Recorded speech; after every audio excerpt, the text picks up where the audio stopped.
শনিবারে নবান্ন অভিযান রুখতে তৎপর হয়ে উঠল পুলিশ। ইতিমধ্যে নবান্ন যাবার বিভিন্ন রাস্তায় ব্যারিকেড বসানোর কাজ শুরু হয়ে গেছে।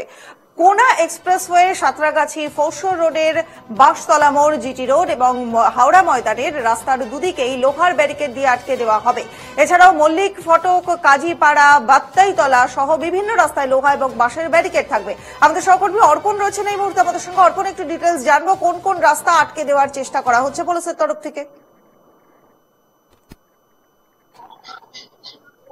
দেখো, প্রথমত তোমায় জানাই যে আগামীকাল এই নবান্ন অভিযানকে ঘিরে কিন্তু পুলিশ প্রস্তুতি কিন্তু একেবারেই কিন্তু তুঙ্গে বলা যেতেই পারে, এবং কিছুটা সময়ের অপেক্ষায় এবং সেই মতোই হাওড়া শহরের কিন্তু একাধিক জায়গায় কিন্তু ব্যারিকেড করা হয়েছে, যেমন শিবপুর ফরসার রোডে, কাজীপাড়া এবং সাঁতরাগাছি, এবং তার সাথে সাথে হাওড়া ময়দানেও ব্যারিকেড করা হয়েছে।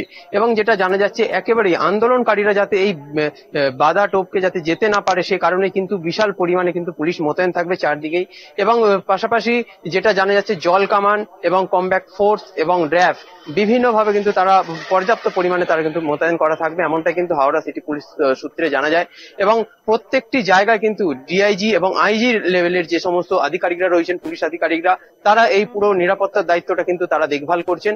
এবং ইতিমধ্যেই সেই প্রস্তুতি কিন্তু একেবারেই তুঙ্গে বলা যেতেই পারে। এবং আর কিছুক্ষণের অপেক্ষায়, তবে এক কথায় বলা যেতে পারে যে হাওড়া সিটি পুলিশের তরফ থেকে, যে এই প্রশাসনের তরফ থেকে কিন্তু একবারেই কিন্তু নিরাপত্তা ব্যবস্থা কিন্তু একেবারেই তৎপর।